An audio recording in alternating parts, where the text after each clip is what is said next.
The human survey ship Artemis drifted silently through the Veil Nebula, its hull glinting faintly under the pale starlight. Commander Ethan Ward stood on the bridge, eyes fixed on the flickering screens that mapped the uncharted region. The nebula's gas clouds shimmered with strange colors, like a living painting, but something deeper, something unseen, lurked within. "Sir," called Javier Kim, the ship's navigator, his voice tight. "We're picking up an anomalous signal. Very faint, but it's definitely alive."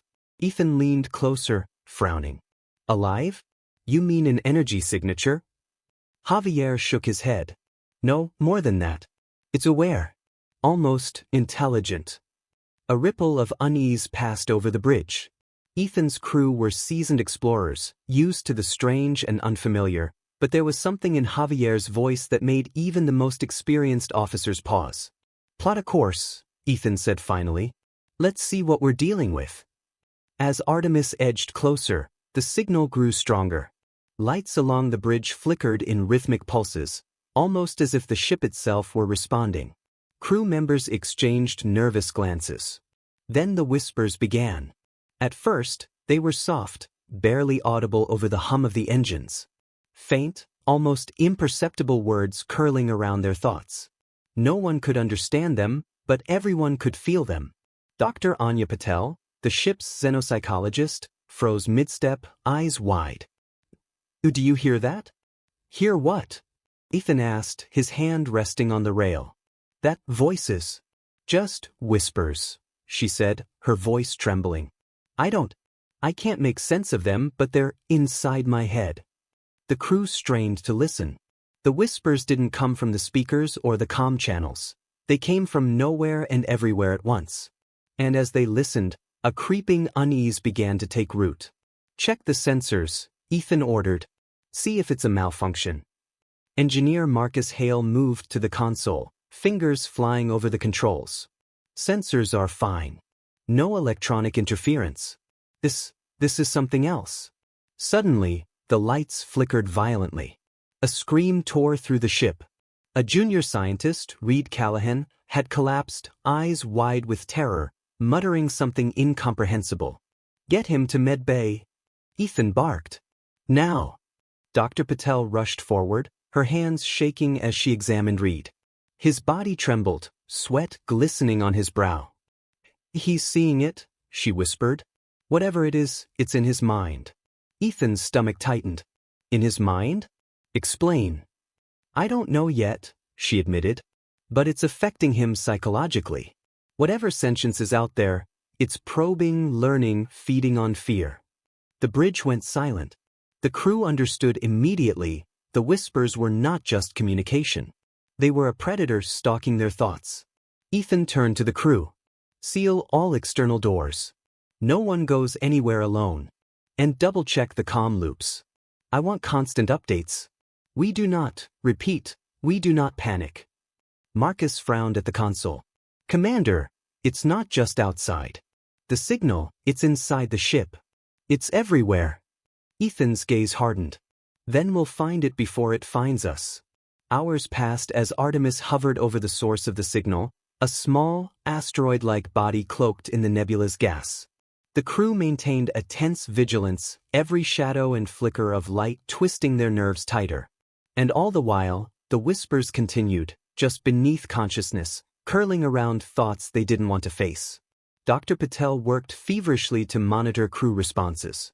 "It's subtle, but it's learning," she said, pointing to patterns of neural feedback on her console. "Every time someone reacts, it adapts. I don't know how, but it remembers, and it's feeding." Reed Callahan's condition worsened. He began babbling nonsensical phrases, muttering names of crew members long past, fears he had never spoken aloud. Shadows seemed to dance at the edge of vision, and faint shapes flitted past the windows of the bridge. Ethan clenched his jaw. "Stay focused. Everyone stay focused.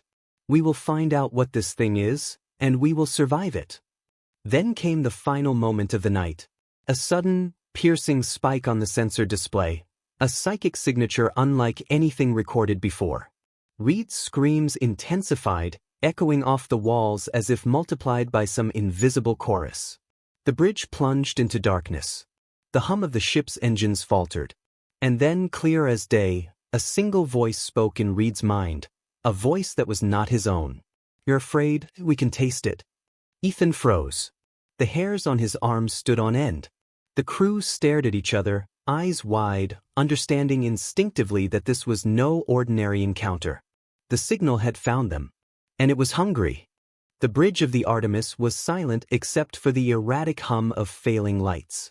Reed Callahan's screams had stopped, but his eyes remained wide, unblinking, fixed on something invisible. Every crew member felt it, the oppressive weight of a presence crawling through the corridors, probing their minds, learning. Commander Ethan Ward gripped the railing, his jaw tight. "Seal all non-essential areas. No one moves without a partner. Eyes forward, stay alert." Engineer Marcus Hale muttered as he keyed commands into the console. "It's everywhere. It doesn't just want to scare us, it wants control." "How can you be sure?" asked Dr. Anya Patel, still kneeling by Reed. Her hands shook as she adjusted the neural monitors. "Because it's adapting," Marcus said. "Every time we react, it changes. I can't tell if it's reading our minds or shaping them. Maybe both." The crew moved cautiously, pairing off as instructed. The corridors were narrow, steel walls stretching into darkness. Shadows seemed to shift at the edges of their vision, elongating unnaturally, vanishing when looked at directly. The whispers had returned, louder now, threading through every thought. "You can't hide. You're alone." Engineer Soren Blake froze mid-step. Did anyone else hear that?" "Yes," Ethan said grimly. "It's targeting us individually. Everyone keep moving." The first real panic hit when Liam Cross, the medical officer, reported movement in the lower engineering deck. "I saw someone or something standing in the shadows. It wasn't human." Ethan grabbed a flashlight and motioned for a small team. "Stay together. Watch each other's backs." They descended the stairs into engineering. The air smelled metallic, tinged with ozone from the flickering power conduits. Shadows pooled at the far end of the room, twisting unnaturally. And then, suddenly, the figure emerged, or rather, multiple versions of it. Marcus froze. "It's not one form, it's copies. Hallucinations. Maybe real. I don't know." The shadows shifted closer, whispering their deepest fears back at them. Ethan's stomach churned as he realized the entity wasn't merely observing, they were feeding. Every heartbeat, every shiver of dread, strengthened the swarm. "Focus!" Ethan shouted. "Hold together!" But it was too late. Soren's voice echoed behind him, high-pitched, frantic. "It's in my head." Ethan turned to see Soren clutching his temples, eyes rolling back. All of them laughing. Anya's voice cut through the chaos. "It's creating hallucinations tailored to each of us. It's learning our fears faster than we can react." The crew attempted to retreat, but the corridors seemed to warp. Walls stretched, floors twisted. Ethan felt the ceiling lower, pressing down like a physical weight. Every step forward met a dozen versions of themselves, distorted, taunting, whispering names and fears they had never spoken aloud. "Stick together!" Ethan yelled. But even together, the crew felt the hive mind probing, testing, learning. They were no longer walking through metal halls. They were inside the creature's mind. Reed Callahan's voice echoed down the corridor, though he was confined to medbay. "I can feel it, tasting me." His words were distorted, layered with dozens of other voices, some familiar, some alien. Dr. Patel grabbed Ethan's arm. "It's building some kind of mental map. Every fear we have, it stores, manipulates. The longer we stay, the stronger it gets." Marcus pointed to the console.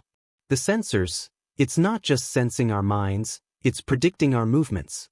Every turn we take, every step we plan, it knows before we do."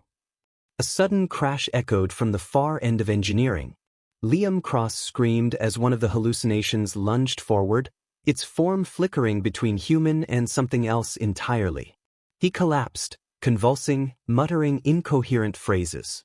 Ethan ran to pull him away, but the shadows shifted again, blocking his path. "It's learning from our fear," Marcus gasped. Feeding, evolving.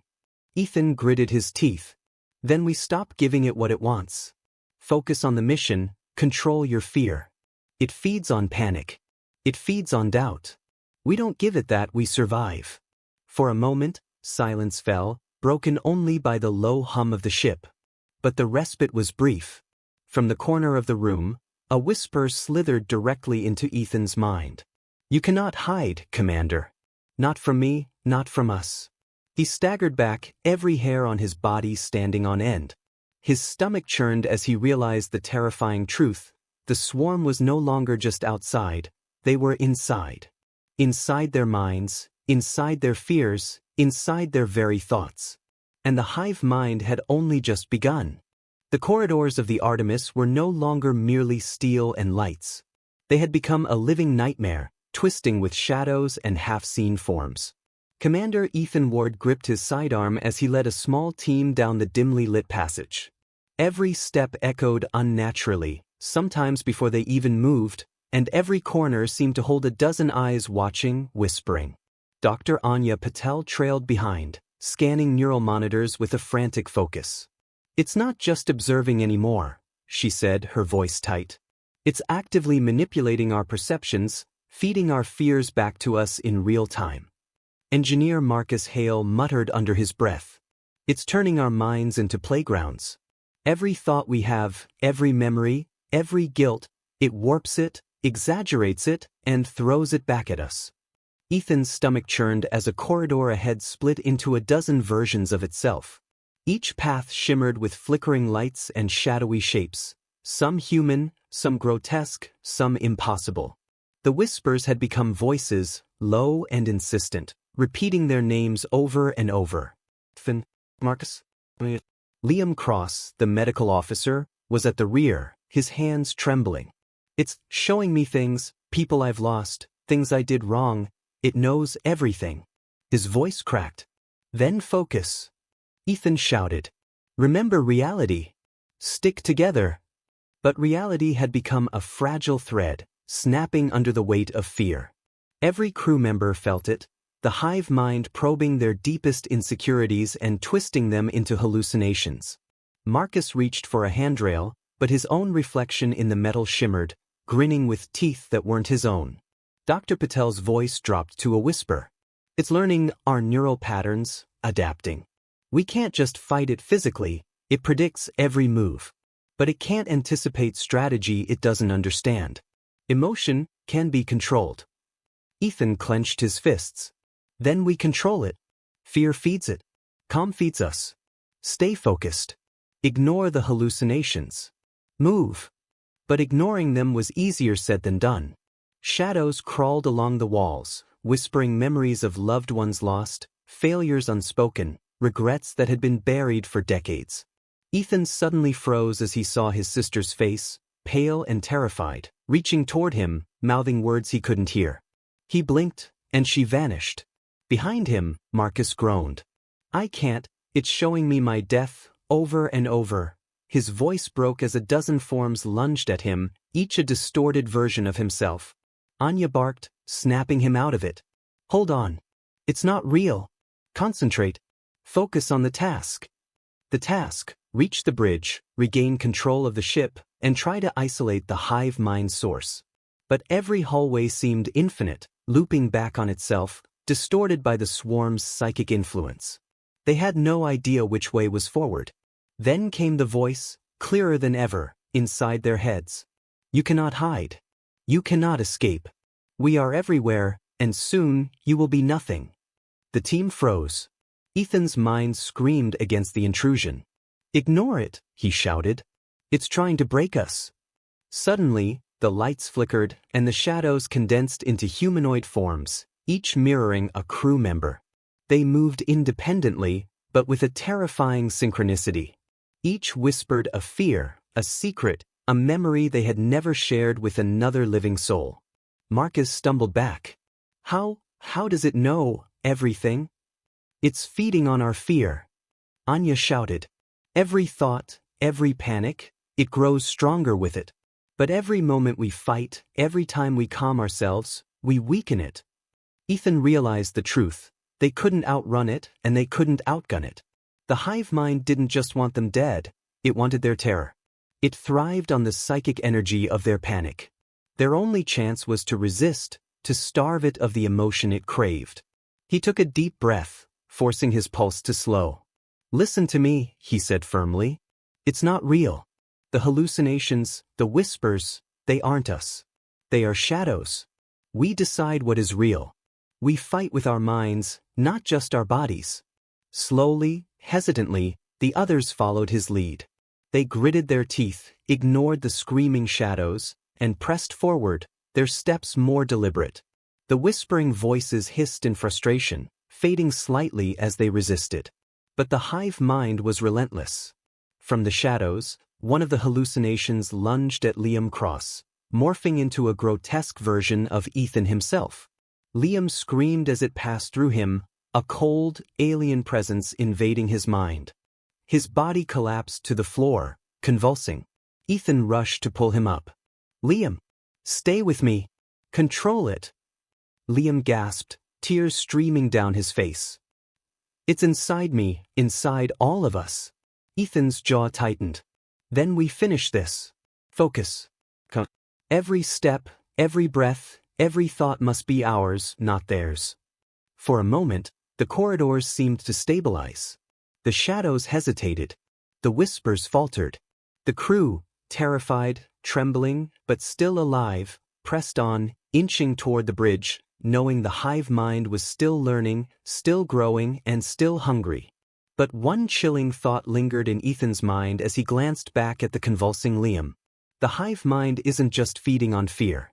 It's learning to take more than fear, and soon, we might not survive being ourselves. The corridors of the Artemis no longer obeyed logic. Hallways twisted in impossible angles, stairwells led back to the same spot, and bulkheads appeared where there had been none moments before. The hive mind had begun to reshape the ship itself, using the crew's fear as its blueprint. Commander Ethan Ward tightened his grip on his sidearm, though he knew bullets meant nothing against what had invaded their minds.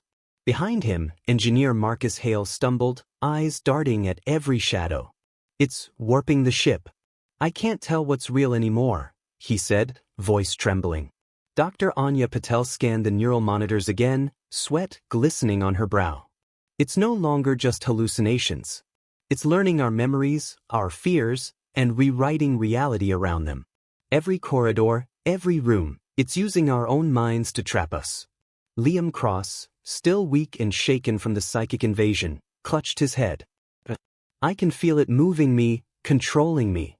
Ethan barked a warning. "No one lets it touch them. You control your actions. Remember, fear feeds it. Fight it or we're done." They moved forward cautiously, the ship's metal walls pulsating as if alive.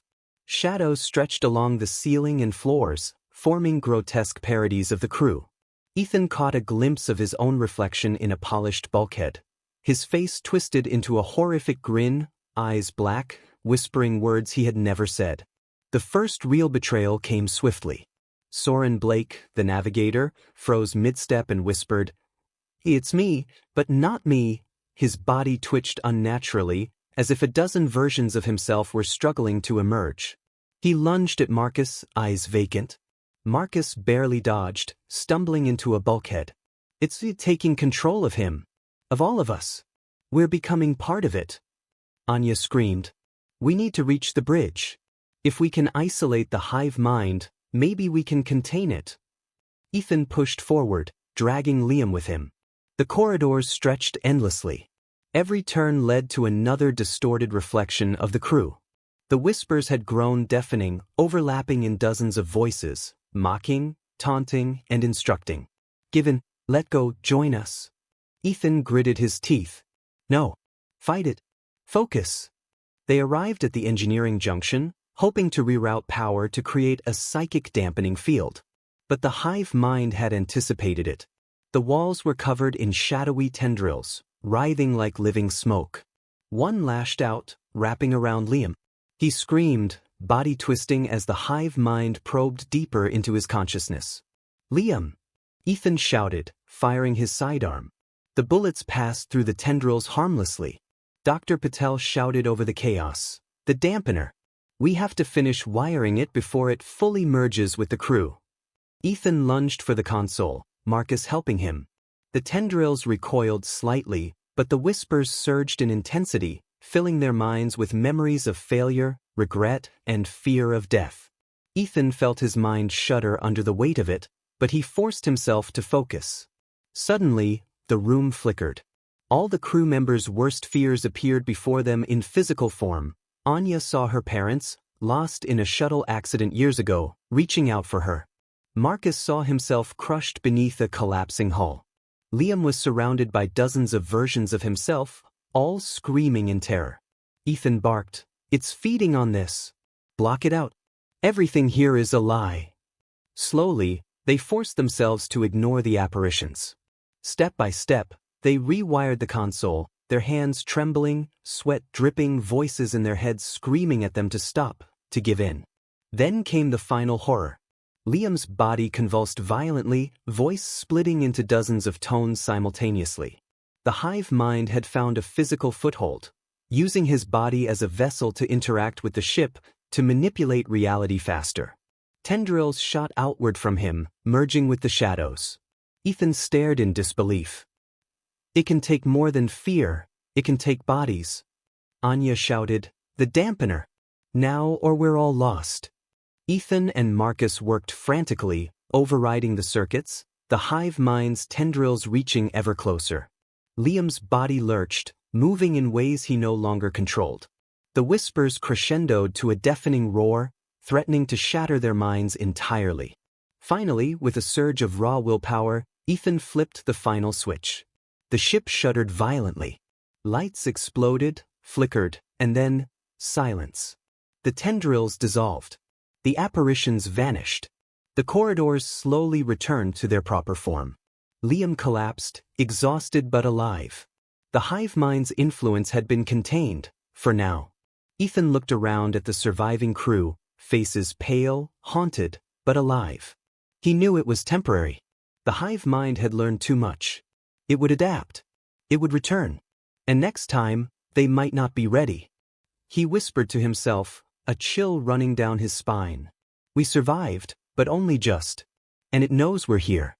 Silence had returned to the Artemis, but it was the kind of silence that pressed on the chest and made the skin crawl. Commander Ethan Ward stood in the bridge, staring at the dimly pulsing lights, every nerve screaming. The hive mind had been contained, for now, but he knew the creature had learned too much. It would strike again, stronger, smarter, more ruthless. Dr. Anya Patel wiped sweat from her brow. We've slowed it, but it's not gone. Not really. It's still alive in the ship's neural network. Every sensor, every circuit, it's hiding, waiting. Engineer Marcus Hale slammed his fists on a console. Containment won't hold forever. If it adapts again, it could take the ship and the crew, all of us. We need to finish this. Ethan's jaw tightened. We have one chance. The ship's core can emit a psychic null field. It'll overload the hive mind's neural link, but it could also destroy the ship. It's all or nothing. Liam Cross, finally steady enough to speak, groaned from a corner. And if it fails? Ethan looked at him without blinking. Then we die trying. Better that than letting it escape. The crew moved into position. Marcus began rerouting power, Anya calibrated the field parameters, and Ethan prepared himself mentally. He knew the hive mind would resist, would attempt to manipulate every one of their thoughts, to make them doubt, panic, and fail. As he stepped toward the core, the shadows returned, curling along the walls like living smoke.